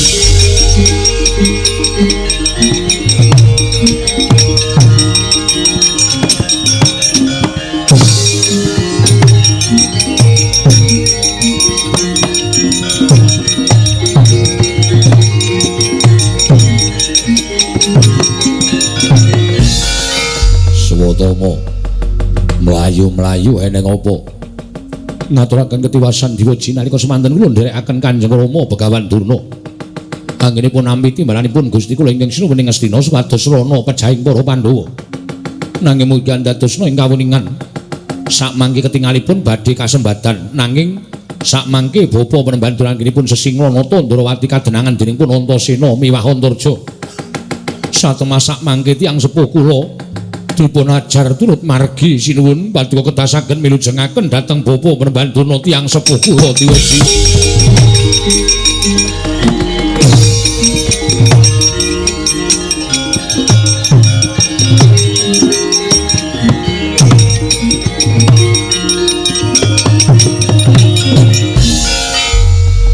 Sakniki sampeyan ajeng guneman apa? Sakniki sampeyan ajeng guneman apa? Swatama cetha-cetha matur wonten kajenganipun Duryudana nek Bapa Durna kecepeng dening para Pandhawa. Malah samangkipun piloro dening anak-anak Pandhawa. Sampeyan wae iso ngaturake nek Durna iso mateni para Pandhawa, ketok banget. Sampeyan iku menungsa sing golek pendhok supaya ketok ngaturake bab sing ora nyata marang Duryudana men entuk pangalembana. Saniki sampeyan ajeng guneman apa? Saniki sampeyan ajeng guneman apa? Estunipun cukup. Kula ora butuh omongan sampeyan, mang pikir urip dhewe sampeyan.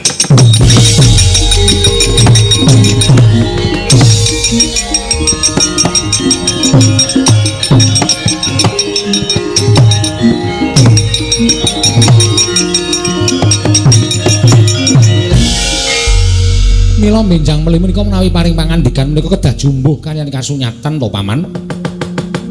Panjenengan menika nuwun sewu.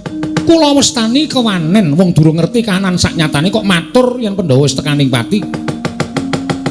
Langkung-langkung janjanipun bab ngaten menika kala wau menika karena ora cocok. Kula menika ora mathuk, kula ora gathuk. Lah nek kepengin mateni para Pandhawa mbok ditantang nyododo ndi dodok. Ora usah dadak utusan Begawan Durna. Kon mateni para Pandhawa. Kantemanipun ampun kados mekaten. Menika mangke menawi Durna dipun ajar dening anak-anak Pandhawa. Terus ngaku yen sing ngakon materi Pandhawa menika anak Prabu Duryudana, panjenenganipun paman menika rak mbebangeri kabeh jenenge wong Astina to. Karena sing ra melu apa-apa wae melu ala jenenge. Inggih, wis kula mboten guneman karo sampean. Kula moh guneman karo wong blendra-blendri kaya banyu tumpang godhong sithik. Yayi Prabu Ngastina sampun duka yasine kados mekaten menika. Lajeng kula kedah kados pundi nggih. Mang pikir dhewe kahanan sampean ora butuh pikirke sampean lho.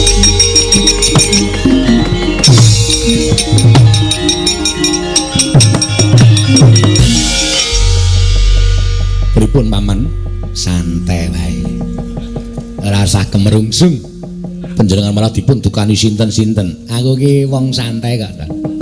Seneni ya ora apa-apa. Wong sengit karo sengkune iki nek wis aku matek aji, le sengit ki ming sedina rong dina. Engko bar kuwi tresnane ora jamak-jamak. Contone Kakangmu anak Prabu Duryudana kae. Kae ora iso pisah karo aku. Wis to, nadyan patine sesuk mesti bareng karo sengkune. Percaya karo aku. Panjenengan niku kok ya enak wae nglakoni lakon kaya ngono. Enak wong gawe gula kok ora enak. Ngendikan niku malah tekan ndi-ndi. Kula nuwun, kula nuwun, kula nuwun. Kula nuwun. Rae Ngastina eneng dayong kae.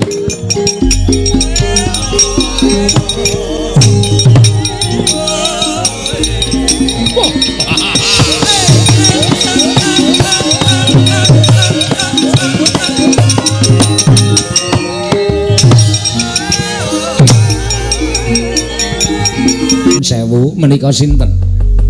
Kepareng kula ngaturaken sembah pangabekti kula kunjuk sinuwun. Lho mangke rumiyin. Kula menika sanes Nalindra Ngastina, nanging kula menika tiyang angka kalih wonten negaring Astina, kula menika Patih Sengkuni. Oh, ladar. Patih Sengkuni, inggih kasinggihan. Panjenengan Nalindra saking pundi? Kula Nalindra saking Silo.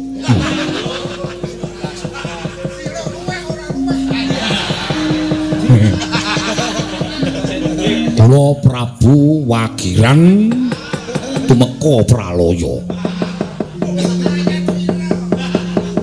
Prabu Wagiran. Nggih, kasinggihan mekaten kok braok. Arep braok menika mantan duka. Oh. Arep braok menika mantan panci dados watak wantu. Watak wantu menika saged dipun ical menawi sampun sirna margalayu. Inggih. Lho kula wonten pundi menawa mboten gadahi tata krami kula menawa mboten gadahi tata krama unggah-ungguh teng pundi bengak-bengok ngaten menika. Ning pancen dados watak kula kajengipun tiyang sanes menika ngarani kula edan mboten napa-napa sing penting kula tetep edan. Sami mawon. Nggih. Kersanipun madosi guru kula. Lho, gurunipun sinten? Kula menika siswa ingkang nembe tinampi dening Begawan Durna. Dinten menika dipun janjiaken kula menika nampi ngelmu saking Begawan Durna. Nanging sareng kula tuweni wonten Suka Lima durnanipun boten wonten jarinipun sowan wonten negari Ngastina. Begawan Durna wonten pundi Kinopati?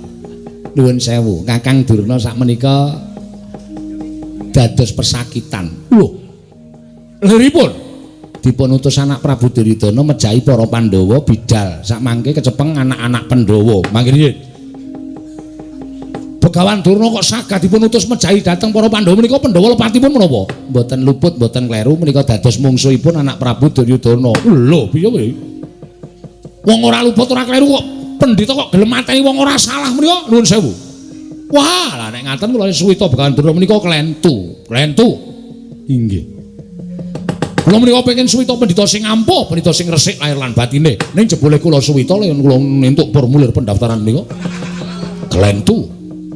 Wah, getun kula. Ning sampun dipun tampi dados siswa. Sampun lajeng medal mawon. Nek patrape Durna kaya ngono senengane nglarani karo wong sing tanpa dosa, dikongkon karo Ratu Gustine. Dumeh ngiyup ana negara Ngastina. Dikongkon tumindak Allah kok mangkat niku nuwun sewu nika dudu patrape pendhita. Nek kudune pendhita Durna nika ngelingke ngemutke karo Ratu Gustine sing kleru dalane. Lah kok malah ngraja ngono edan kula salah kula mlebu wonten pawulangan. Getun kula. Bareng Kinopati kula ajeng wangsul mangke riyin. Sampun kesersa.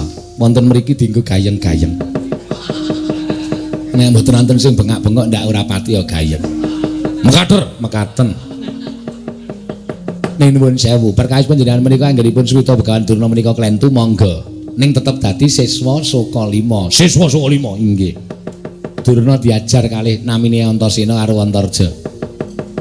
Dipala turut dalan. Kula ya gumun, kula weruh dhewe. Ming ngajar Durna kok dadi nyangkut-nyangkutke siswane sing anyar.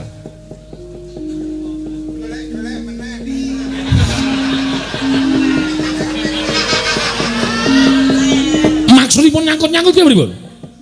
Wong ngajar karo Durna kok dadak purite sing anyar disangkut-sangkutke. Ngenten iki. Sirahe Durna ditutuki, mati kowe Durna.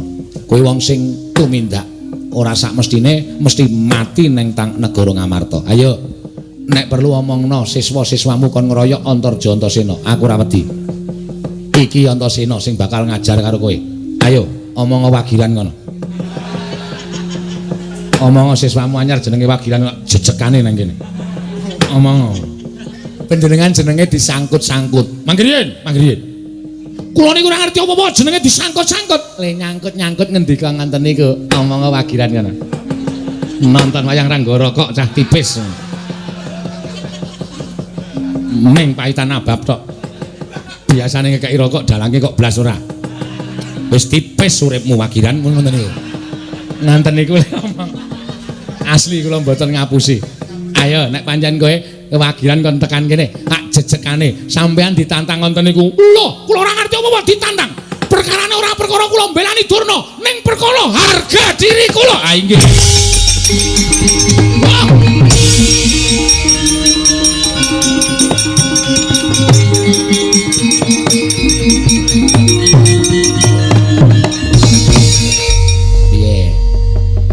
Kon gawe cerita wasis gak mah. Wah, jan 9 malah adu-adu wong kono-kono adu wong kene. Wis ta. Ayo saiki sangu tromos, inggih.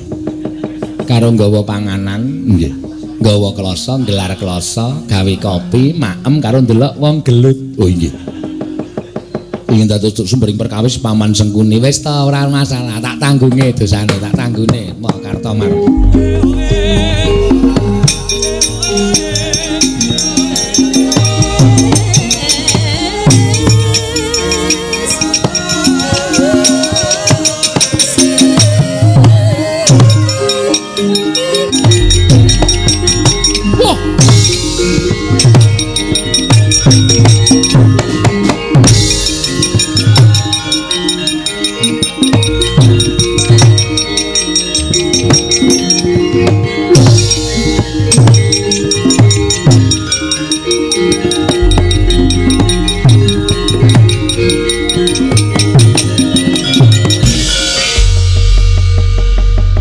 satriya malang kadhak ning ngarepe Prabu Gendra Suwarawati.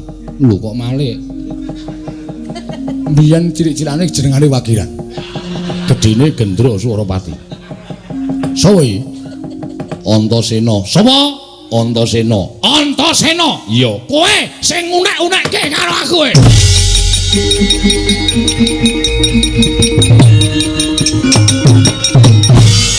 Aku salah apa? Aku luput apa?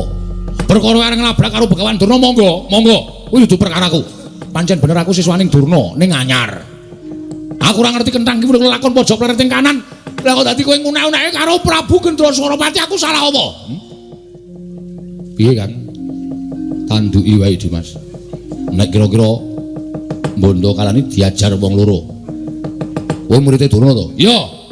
Kowe ngunekke aku to? Kowe ngantem Durna. Ayo omong Wagiran. Ayo kon rene wonge. Wagiran ki musiswamu anyar to? Tak jejegane. Kowe muni ngono to? Oh. Wah, setan kowe iki. Kowe pancen menungso ra tatanan. Aja kok sambung rapetke Durna karo aku. Kuwi dudu perkaraku. Kowe nglabrak Durna ya nglabrak kok. Ning aku ra trima. Perkara aku mbok unek kaya ngono kuwi. Aku ning negaraku ki ratu tanpa tanding.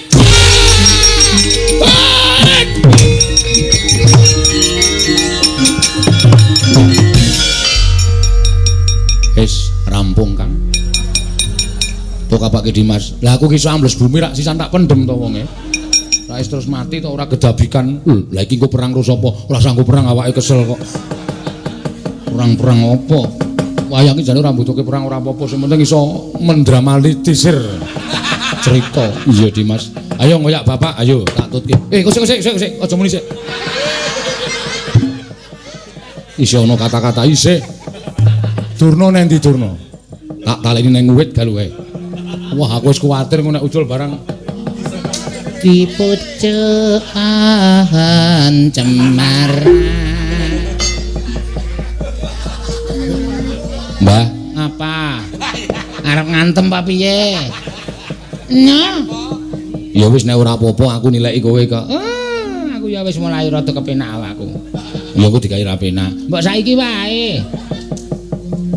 Ning kono kok Kang wonge ra apa-apa. Burung kutilang berbunyi. Kok malah nyanyi Dimas kok gek edan. Edan malah ra apa-apa. Wis ben nang kowe. Berdiut-diut. Gendong neh Kang. Yang Apa? monggo kula gendong. Ayo. Gendong kok emah. Nggih. Karo ditutuki ndak engko kurang. Oh iya. Aku wis pasrah kok Antarja. Bangga ya wis ora iso. Arep kumbi ya wis ora iso, arep selak ya ora iso. Wong ki nek wis ora iso apa-apa ki anane mung pasrah. Inggih Kanjeng Hyang. Ah ngono kuwi. Karo gegem watu. Ben gek sisan. Kowe. Apa ora Dijak ngoyak Bapak Kang. Iya Dimas.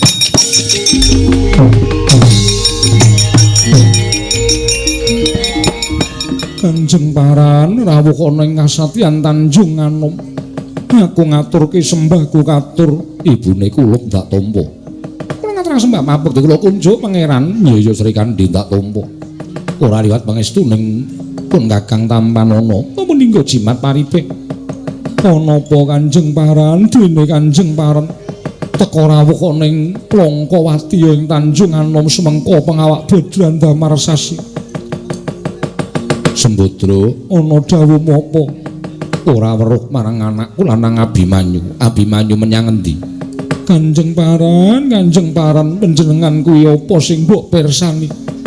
Atmajamu lanang Abimanyu lenggah ana ing pepungkuraning Kanjeng Paran kuwi lho anakmu kok nganti ora prisa sing dipresani apa?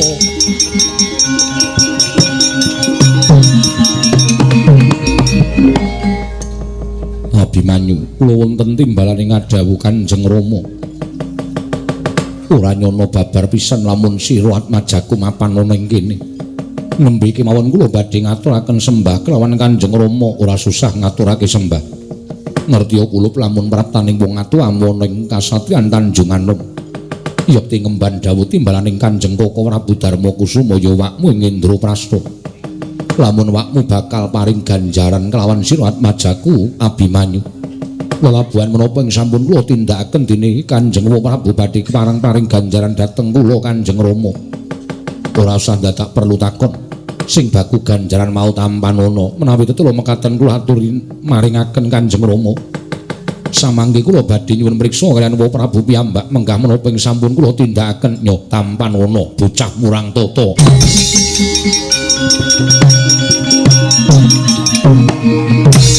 Tobat lagi piye Kyai Semar aku dadi kaya ngono kahanane. Tobat. Ora ngerti sangkan parane lha aku dadi Abimanyu dicempalani karo wong tuane Kyai Semar aja meneng wae Kakang Semar. Kono kawan ayo, Dik.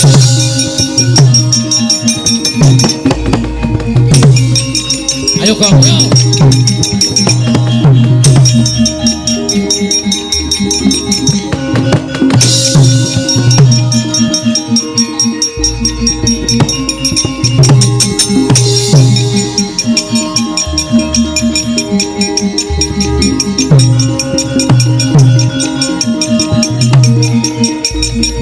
Kanjeng Rama kula salamun.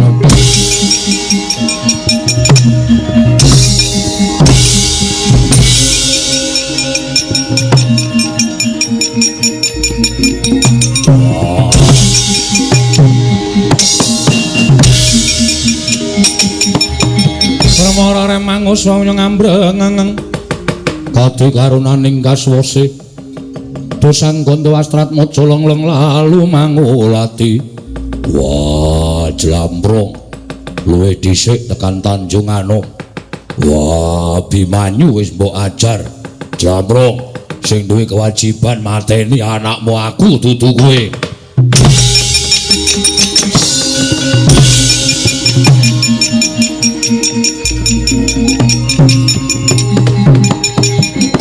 Kanjeng Rama sewisa kalepatanipun ingkang putra Tadah Wadana Gatot. Eneng apa? Nyuwun pamunten. Kula aturi ngandhet sawetawis menapa badhe katindaken dening Paduka Kanjeng Rama. Ngemutana bilih Abimanyu menika putra Paduka piyambak. Tur malih kula sampun ngawuningani piyambak lampahan ingkang lampah wonten negari Ngamarta. Kacariyos ingkang paring dawuh Kanjeng Prabu Ndarawati nanging jatosipun menika sanes Kanjeng Prabu Ndarawati. Kaya aja ngawu gawar ngawur. Kaya aja mbelani adimu Rama wonten ingkang badhe paring seksi dhateng jengandika Kanjeng Rama.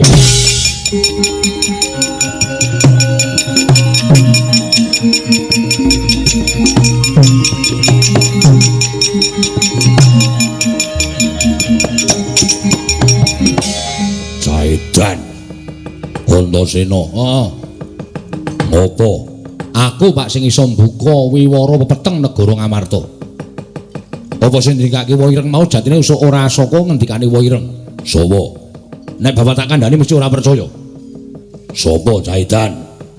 Sing dadi Siwa Ndarawati mau ora liya kejaba mung gurumu. Guru sapa? Eyang Penembahan Tuna. Wah, aja ngawu gawar ngawur.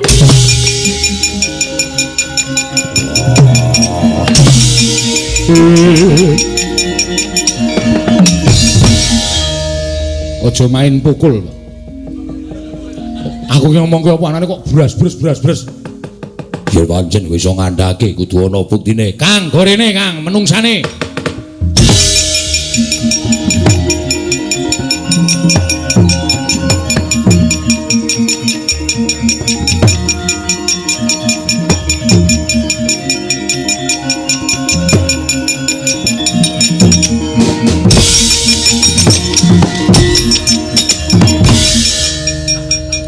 Guruku dibanding. Ora ngerti turno bapakku.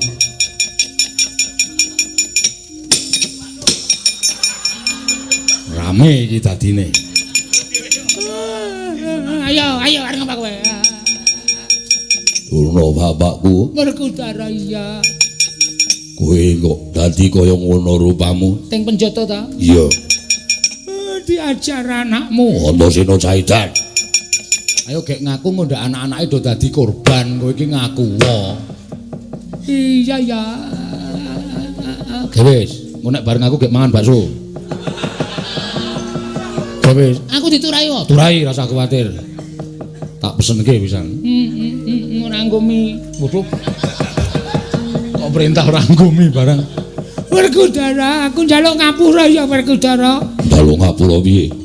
Apa sing diomongke anakmu Antasena ki bener, Nger? Aku diutus anak Prabu Duryudana supaya gawe pati ning Penjawa, mula aku terus gawe karti sampe Komembanata Ndarawati. Sing tak angkah patine Abimanyu dhisik, Werkudara. Wah, isin aku Tuna.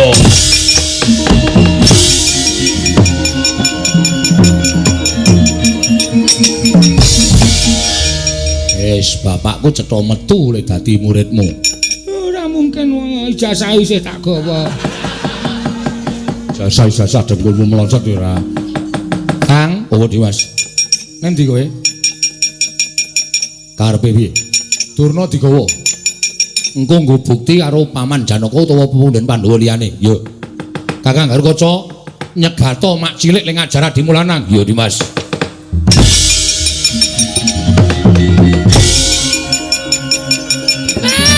Mati aku.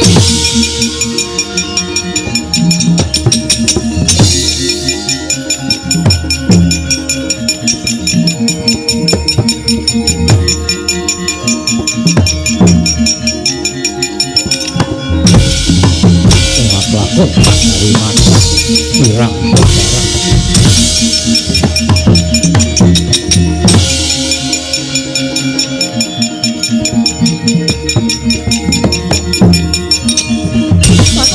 Tobat gugu karepe dhewe.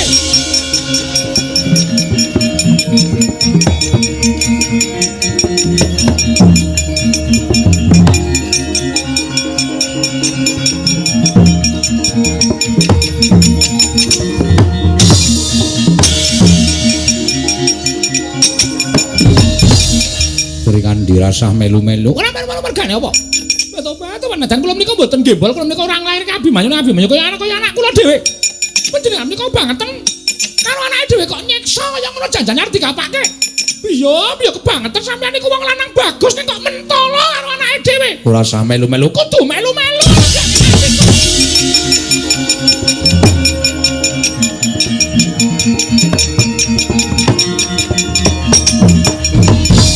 Sri Kandi. Aku percaya kowe kuwi duweni kasudibian tan prabeda kaya aku jer kowe mbiyen tau dadi siswaku. Tanganmu antep tumiba ning dodo. Ning aku aja nganti gawe babak kulitmu. Kowe tak jemparing kuntal mbuh tibamu. Ora usah melu-melu perkara iki, Wara Sri Kandi.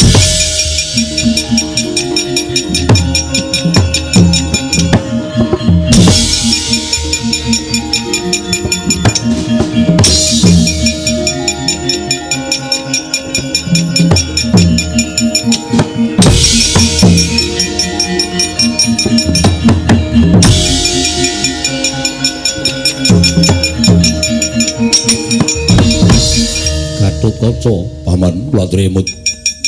Panjenengan sampun mentala dhateng Kanjeng Ibu Wara Sri Kandi. Panjenengan ugi mentala dhateng Pun Abimanyu. Paman mangke kula ing badhe njlentrehake lampanipun. Tetuka. Ayo seminggir. Iki perkarane Janaka. Kaya wis ora duwe rai saka pakartine adimu Abimanyu. Janaka wong tuwa sing ora iso nggula mentah karo anak. Estunipun rasah wangsulan. Namung badhe matur, ora sah matur seminggir. Kula ingkang badhe duwa dhateng paripun Paman Arjuna yen wani karo Janaka ayo ngajak apa kowe cah bagus.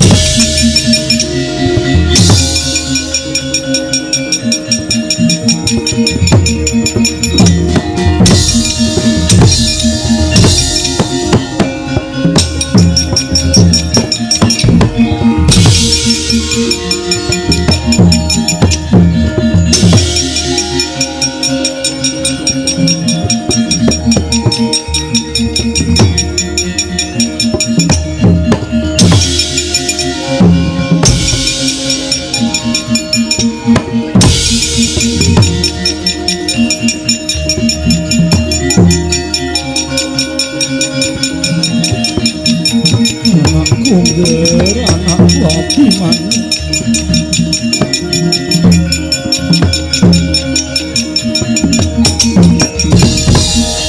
Kanjeng Ibu, kula rumaos mboten lepat, kula rumaos mboten klentu. Teka Kanjeng Rama mekaten kaliyan kula. Nganti kutah ludira Wewujudanmu dijempalani karo wong tuamu kula. Inggih Kanjeng Ibu. Kula kedah kados pundi? Wis ayo bali wae. Lunga saka Tanjung Anom golek slamet. Watake bapakmu kae kaya ngono nek ora mlayu sing adoh kowe mesti cilaka urip Abimanyu.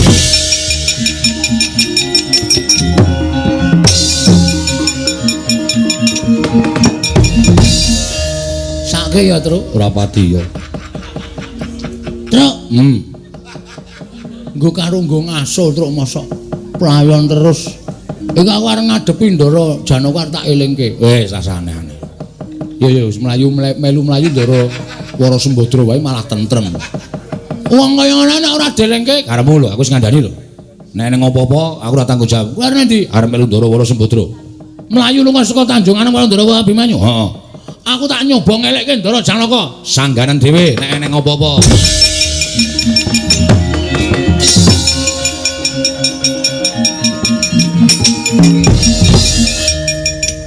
Lho sik tak omong sik. Urung-urung kok wis dices. Kowe arep ngopo? Abimanyu menyang endi? Kula mboten ngertos. Karo ibune mau ketok mlayune nendi? Kula ora ngerti. Terus sampean kudune eling. Ndara Abimanyu niku putra panjenengan. Kok mang cempalan niku lupute napa? Lupute napa kula tak takon. Mbok ya sing sabar. Panjenengan niku wong tuane Ndara Abimanyu lho kok plak-plak karo Ndara Abimanyu. Wonge mlayu mriko. Wonge mriko dituntun kali Ndara Wara Sembadra. Ah sampeyan ning ngajar kali Ndara Abimanyu ya peng-pengan kok. Nggih pun. Piye, Gong? Ora sukses. Asale kono nganggo ngantil barang kok. Males Ndasmu kuwi. Karo bendara males mangsane.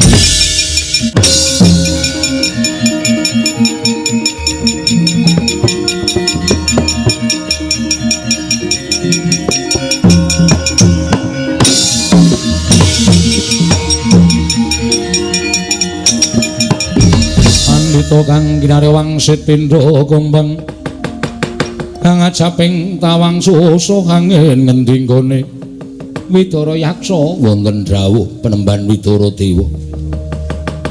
Pancen sing tak caketake ana ngersaku ya mung sowanmu. Iye. Piye wigatosipun? Jaran dina iki dina ingkang wis ditentokake. Kaya wis purna darmanku nggonku dadi brahmana.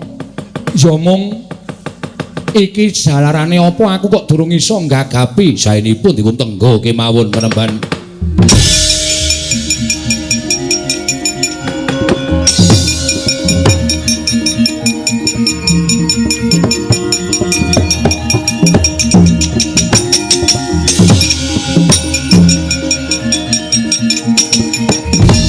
Laruta saking kutha sang Kurukula yen amutusa sang Sri Gusti Ayu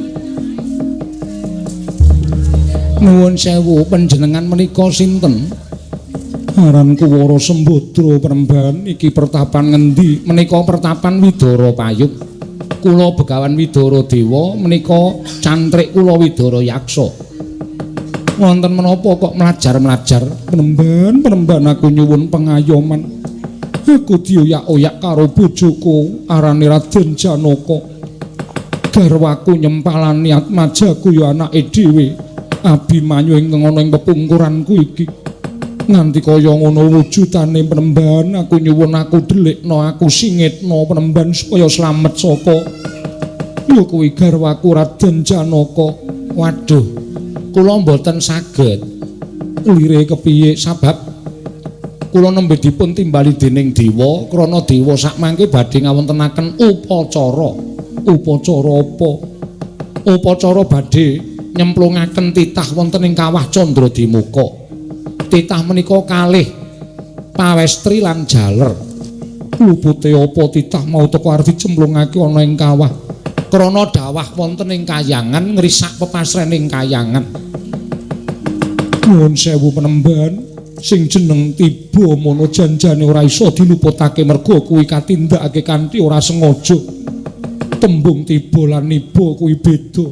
yen ibu kuwi tegese pancen disengaja bakal ngrusak kayangan nanging yen tiba rak ya ora sengaja mula ora iso diluputake ning dewa tetep nglepataken kosek banjur titah loro mau sapa yen penemban prisa sadaning dewa ingkang kula tampi setunggal jaler ingkang setunggal pawestri ingkang setunggal nami Raden Gatotkaca ingkang setunggal nami Dewi Wara Sri Kandi jelek dadi buta sang para sembada. Oh.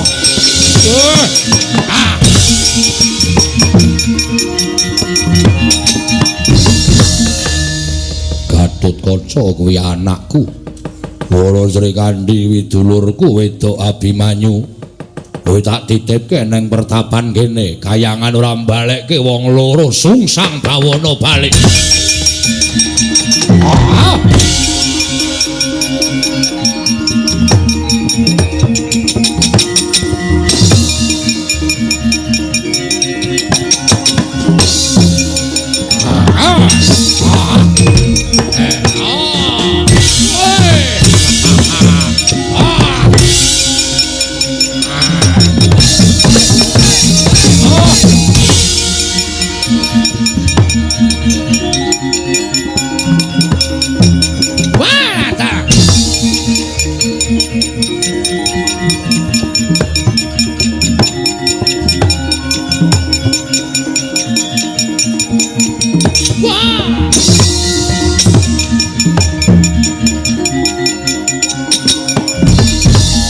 Kakang Narada punapi wonten menapa teka sak jawining kayiwangan katingal geger perkencong warudaya pak-pak-pong Bu Bala Kalicati sapa sing gawe wonten yaksa di wonten yaksa inggih ingkang ngamuk punggung sura tamtuh Nirbaya Nirwikara pepasening kayangan dipun rusak dipun obrak-abrik sumbar-sumbar menawi titah kalih Sri Kandi lan Gatotkaca mboten dipun wangsulaken sajaipun yaksa menika badhe ngamuk wonten ing kayiwangan di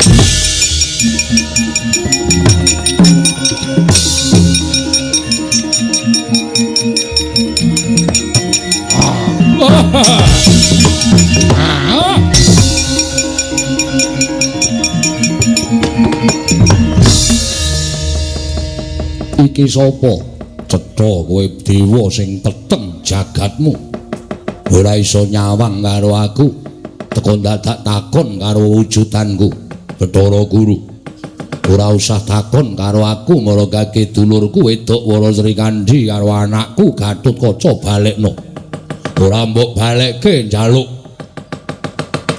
cara kepiye nggonku ngobrak-abrik kayiwangan nah dalah menika Sembadra menika Kakang teko saged dados yaksa weh Sembadra menika ya iso dadi buta Sembadra ya kuat nyewa sandangan buta amaripun ora dadi buta salah apa lupute apa yen Sri Kandi karo Gatotkaca kuwi tiba ana ing kayiwangan merga kena panahe bojoku Janaka wong tiba ora kena disalahke dumeh ngrusak pepasrening kayiwangan yen pancen niate niba kuwi jenenge disengaja ning yen tiba ora disengaja wong ora sengaja kok salahke kuwi merga kowe gedeng keburu sengit karo titah sing tiba ora tok balekke tak jongkeng kayiwangan Suralaya kita wani karo dewa sing naweteni apamu guntur geni guntur angin Badra Yaksa iki sirnakno legane ngatipun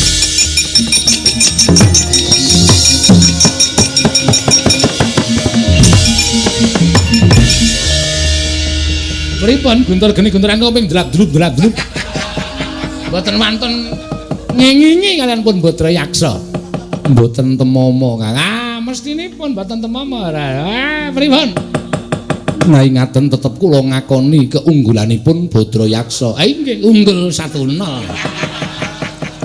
Kakang Narada mbok sampun kados mekaten cekat-ceket kemawon Sri Kandi kalian Gatotkaca badhe kula wangsulaken wonten ing Janaloka kita ya kudu bali marang Janaloka ya janji ngapusi aku munggah neng kayangan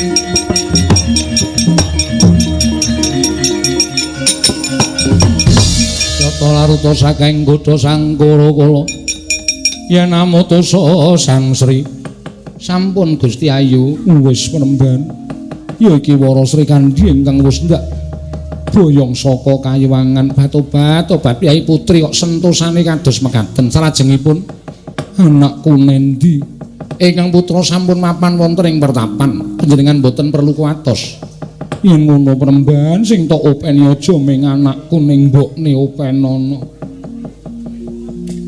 piye Badrayaksa angge-angge orong-orong ora melok gawe melok momong ning ora apa-apa kanggo nyelametake sugenge Wara Sembadra Dewi Wara Srikandhi Gusti Ayu monggo panjenengan kula tampi aja mingkuk tampa dadi abdi penemban aku tak suwita selawase urip kula inggih badhe suwita selaminipun gesang piye Badrayaksa wah menika kanugrahan dipun tampi penemban inggih kula tampi ning yen menawi wonten dukanipun ingkang garwa ora usah wedi wong aku wis dudu bojone Raden Janaka meneh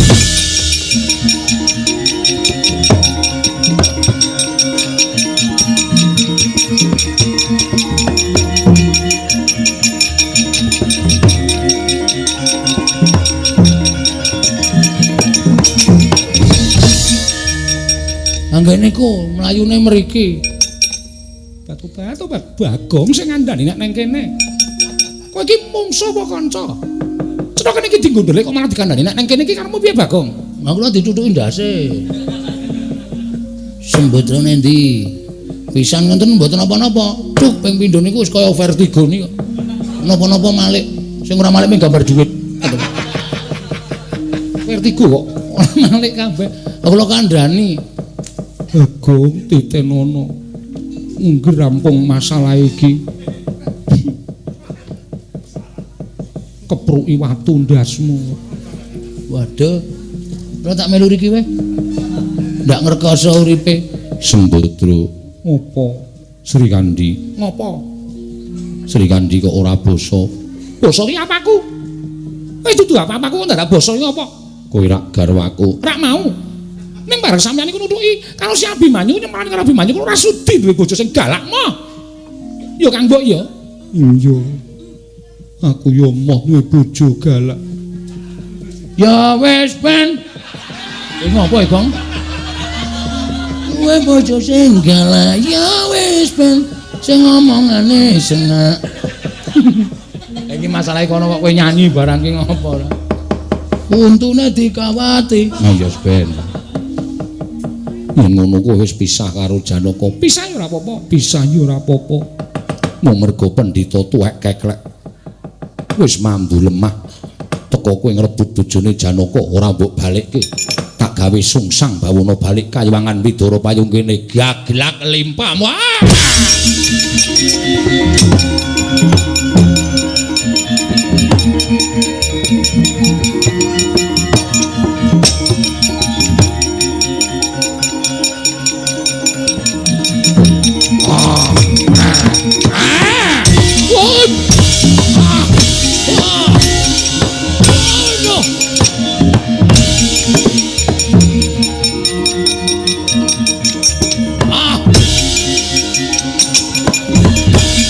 Sinandak mestakaning dening Sang Arjuna nalika semanten disabetake bantole calwujud raseksa nenggih Raden Harya Setyaki.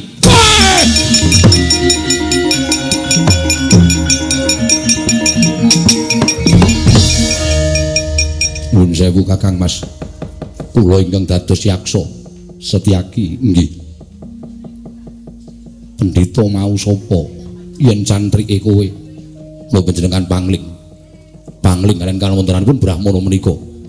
Mboten pangling. Panjenenganipun mboten badhe pangling. Aduh Koko Prabu kok dewasa.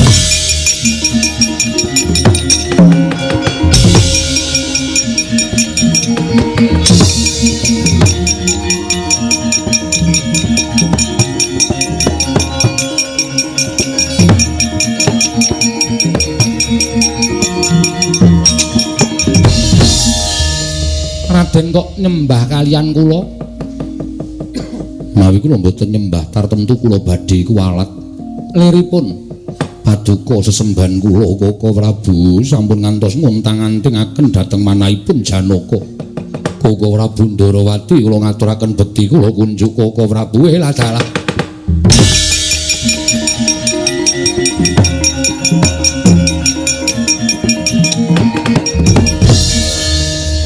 Koko Prabu dadak pewujudan Brahmana. Yektine aku dinawi dening para Jawata. Ya mung sing gedhe pangapuramu pustaka Jamus Klimasada tak suwun ngampil. Tak candya ning Kancing Gelung Arjuna. Liripun kados menapa? Dadya syarat tumuruning wahyu katentreman. Katentreman.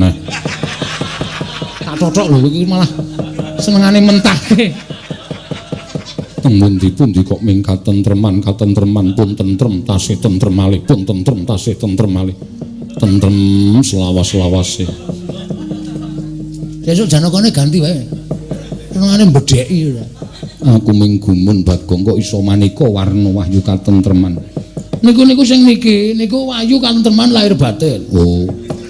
Sing winganane niku wahyu katentreman jroning dusun, ngadusun desa-desa. Ana dhewe wonten dhewe. Tentrem niku ora mung siji, anu artine ning bermacam-macam. Iya. Ya wis syukur ning ngono. Koko Prabu dawuh kalian kula. Abimanyu nyidra pustaka Jamus Klimasada dudu aku wong pusaka tak asta. Dudu aku ning mbok menawa ana wong liya. Ah, ger kula nyawun kewelasan.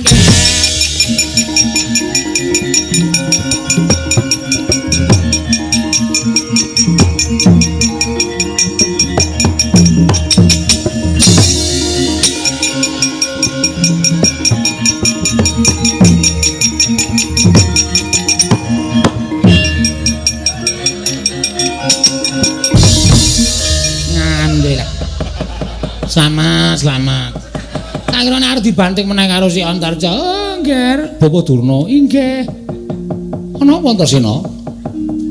Memba kowe, Pakde. Lho, memba aku? Heeh. Dawuh karo bapak karo mak cilik sing nyolong pustaka Jamus Klimasada Abimanyu. Mula Abimanyu mau diajar karo bapakne mergo cangkeme Durna. Oh, lah ta.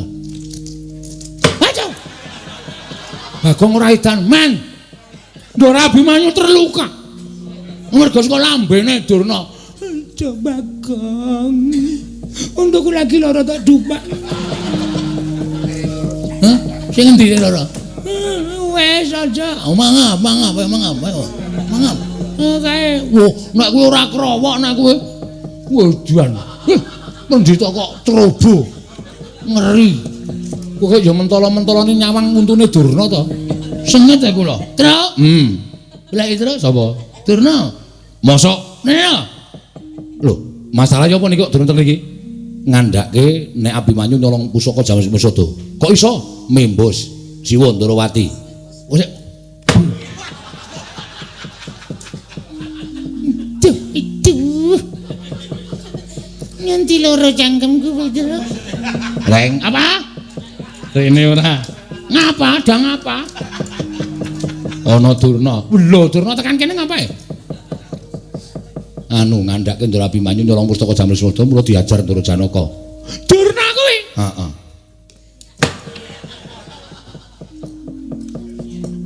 Pak, Rene ora? Nang apa? Durna lho. Penembane enten apa? Semar aku nyaluk ngapura Semar. Aku wis berkata bohong. Aku wis ngucap ora bener Abimanyu tak dakwa. Nyolong pustaka Jamus Klimasada Semar. Aku seluput. Wah, sampeyan ku pancen.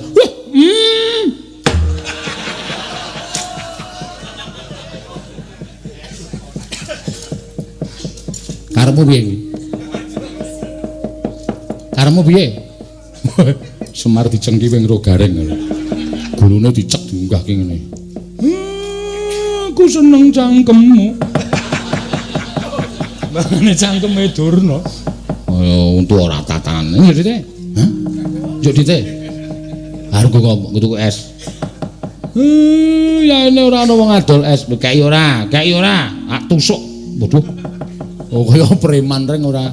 Bapak Durna pundur. Nggih. Benjang malih sampun dipun wangsuli. Mboten. Nyuwun pamit ya. Inggih. Janaka. wonten dawuh. Njaluk ngapura ya Janaka aku sing salah. Benjang malih sampun ngantos dipun wangsuli. Ora. Antasena putu aku njaluk ngapura ya, Nger. Yo, bali kono. Weh, aku tak mulai wis kebacut remuk. Iki arep mampir ning Igedu. Ngendi? Igedu. Igede kok igedu. Meresake otakku ki bener apa ora. Antar jaku njaluk pamit yo. Yo, Mbak sing hati-hati. Petro njaluk pamit. Ninggali. Ninggali. Ora duwe. Ora duwe kepruk watu ndase. Piro iki? 50. Wong loro kok 50 iki. Loro 50. Iki nggo memperpanjang STNK. Durna kok memperpanjang STNK iki ngopo. Wis kene nyogong satu sithik. Makasih ya, Tru. Sama-sama. Santai wae. Lu bae. Ha iya. Sampun nggih, kula nyuwun pamit ngantos 100 suwun mban, ngantos 100. Nggih, nyuwun pamit, nyuwun pamit. Kula tak wangsul, kula tak wangsul.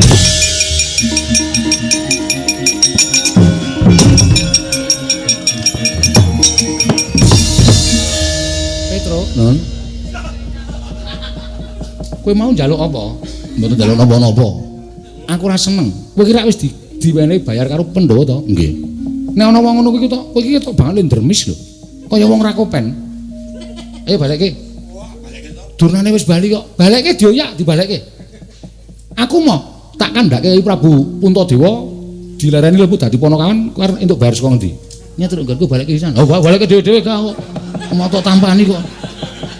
Tulung si Asma mlayu bareng kok balekke kok. Ora tok balekke titenono kowe tak sumpahi ora tentrem uripmu. Wong karo pendhita wis kaningaya kaya ngono kok iso dijaluki dhuwit kowe iki tegel men lho. Petro. Balekke. Ora balik kita ora tak paringi selawase. Balekke. Mbok ora ndremis tok. Balekke. Ngajar entuk ning ora njaluki dhuwit. Aku ket mau ngajar ning ora njaluk dhuwit. Wih kaget aku. Ayo nek arep jangkah wong apa? Mak slep ngono mak trata. Yo gong doyang. Aku titip wae titip ora titip ayo balik kabeh.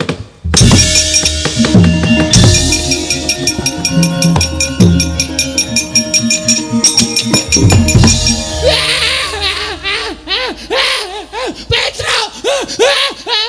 Aku wis keloro-loro. Wis Petro. Sik. Engko nek krungu wong kono dalane aku ngajar meneh. Petro, aku aja diajar. Ajeng ngundurke arta. Lho duit apa? Le maringi sampean wau. Aku ikhlas. Ning rika sing ra ikhlas. Pun kok? Marai masalah. Nyambalekke dit. Kok teles? Kanggo ngelap nguyuh mawon. Kaitan ora?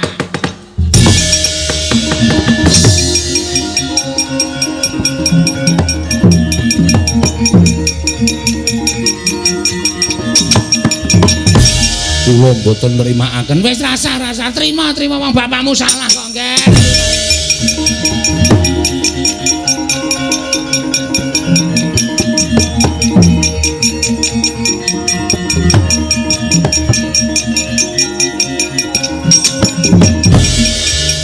Werkudara arep ngopo? Kula tak seblake barat wis ora sah. Sesuk kapan-kapan dinggo sing wigati wae. Saben bengi tok seblak barat, saben bengi tok seblak barat, angin muntek piye? Wah, iya. Butuhe wis rancak, wilujeng nir ing sambikala, slamet sing nanggap, slamet sing ditanggap, ya.